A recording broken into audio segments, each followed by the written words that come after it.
లో తాలింపు విత్ చార ఎలా చేద్దామో చూద్దాం రండి. స్వాగతం సుస్వాగతం నా యూట్యూబ్ ఛానల్కి స్వాగతం. ఈరోజు నేను చేసే కర్రీ ఉలు మొలకల చారు. తగినన్ని నీళ్ళు పోసుకున్నానండి. ఒక 6 విజిల్ ఉడికిద్దాం. దీన్ని కుక్కర్లో వేసి మూత పెట్టుకుందాం. స్టవ్ వెలిగించామండి. ఒక 6 విజిల్ వచ్చే వరకు వెయిట్ చేద్దాం. తర్వాత నెక్స్ట్ ప్రాసెస్ చూద్దామండి. ఇది 6వ విజిల్ అండి. ఇది నిమ్మకాయ సైజ్ అంతా ఇదండి. మన చింతపండు పిసిగి రసం తీసామండి. ఇందులోకి టమాటాలు వేసి పిసుకుందామండి. చింతపండు రసంలోనే టమాటాలు పిసుకుందామండి. బాగా కచ్చాపచ్చగా పిసుకుందాం. ఒక 1/2 స్పూన్ ధనియాల పొడి వేద్దామండి. కొద్దిగా పసుపు వేద్దామండి. కొద్దిగా కారం వేద్దామండి. ఇదంతా ఒక్కసారి మిక్సీ చేసుకుందామండి. ఎత్తిన ఉలవలు చారు, ఉలవ చారు. ఉలవలు బాగా ఉడికినాయండి. చూడండి ఎంత మెత్తగా ఉడికినాయి. నెక్స్ట్ ప్రాసెస్కి వెళ్తామండి. మనము ప్యాన్ తీసుకుని ఇలాంటిది ఉడపోసిన నీళ్ళు ఇందులో పోద్దామండి.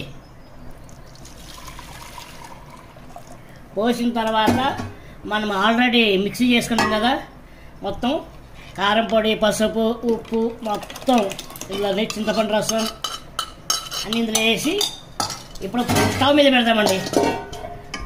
మీద వేసుకుందామండి. ఇప్పుడు ఈ ఉడికే టైంలో ఓకే మూత పెట్టేద్దాం. చారుకి తిరుమత పెట్టుకుందామండి. ఇప్పుడు నూనె వేసుకుందాం కొద్దిగా.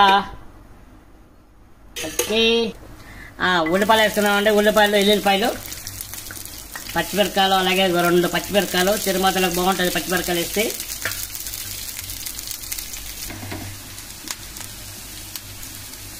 ఉల్లిపాయలు వేసుకున్న తర్వాత తాలింపు గింజలు వేసుకోండి. ఎండుమిరపకాయలు అలాగే కరివేపాకు వేసుకున్నామండి. ఈ తాలింపు వేసుకున్నాం. అంతే అండి, ఉలు మొలకలు విత్ చార అని 2 రెడీ అయిపోయినాయి. టేస్ట్ చేసి ఎలాగుంది మీకు చెప్తాను.